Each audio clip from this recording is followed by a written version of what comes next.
yotmagan doktorxonam, yotmagan joyim qolmadi. Oyog'im og'rib, yemirilish, suyak yemirilishi deyishdi. Shu professorni ko'rdim, shuni eshitdim, hamma gapini quloq solib eshitdim. Xo'jayinim ikkovimiz eshitib, shunga nima qilib bolamga aytdim, telefon qilaylik deb. Bir haftadan keyin bunday tursam yengilga o'xshadim. Davleniyam umuman ko'tarilmay qoldi-da. Har kuni dori ichardim, har kuni doktorga olib chiqib ukol qildirib kelardi. Shundan davo topdim men. Endi o'zim niyat qilib ichdim, davo topdim shundan.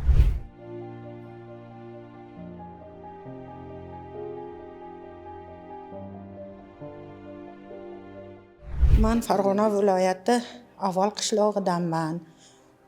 O'rinboyeva Erkinoy Ismoilovna. 1963-yilda tug'ilganman. 2015-yildan boshlab yotmagan doktorxonam, yotmagan joyim qolmadi. Oyog'im og'rib, yemirilish, suyak yemirilishi deyishdi. Shu oyog'im yurolmay qoldi. Ikki tizzam og'rib, shunaqa bo'ldi. Keyin shu dorini ichdim, davleniyam baland edi. Juda baland yurardi. Hozir dori ichganimdan beri davleniya dori umuman ichmayman. Shu professorni ko'rdim, shuni eshitdim, hamma gapini quloq solib eshitdim. Xo'jayinim ikkovimiz eshitib, shunga nima qilib bolamga aytdim, telefon qilaylik deb. Bolamga aytdim, telefon qildirib olib keldim. Bir haftadan keyin bunday tursam yengilga o'xshadim. Yengilga o'xshab sekin, xo'jayin dedim, men yaxshi yuryapman dedim. Sam qani qo'ltiq tayog'ingizni qo'yingchi dedi. Qo'ltiq tayoqni qo'ydim, ikkita qo'ltiq tayoq axir. Qo'ydim, qo'ltiq tayoqni qo'yib yurdim.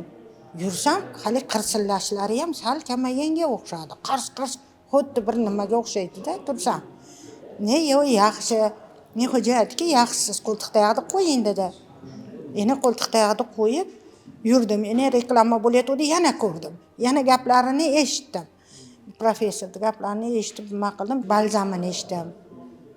Balzamini vaqtida ichdim. Ichib, nima qildim? Organizmimda mana ovqat hazm bo'lishlari yaxshi bo'ldi. Keyin ovqat hazmlari yaxshi bo'lib, davleniyam umuman ko'tarilmay qoldi-da. Har kuni dori ichardim, har kuni doktorga olib chiqib ukol qildirib kelardi. O'g'lim mashinada olib chiqadi, olib keladi. Olib kelib nima qilardi? Yo'q, yaxshi, davleniyam ko'tarilmayapti. Mana hozir umuman davleniya dori ichmayapman. Hali degan dori borda, oyoq og'riqqa uni ichardim.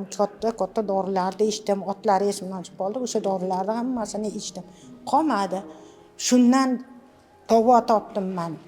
Endi o'zim niyat qilib ichdim, davo topdim shundan. Professorlarga ham, qilgan odamlarga ham rahmat. Shunchalik bizni yurgizib qo'yganiga rahmat. Odamlar menga o'xshagan kasal bo'lsa, kelinglar, davo topinglar, shulardan ichinglar. Yaxshi mahsulot ekan. Men davo topdim. O'zimga shifo topdim. Bar professorlarga rahmat. Shunchalik qilib nima qilganiga.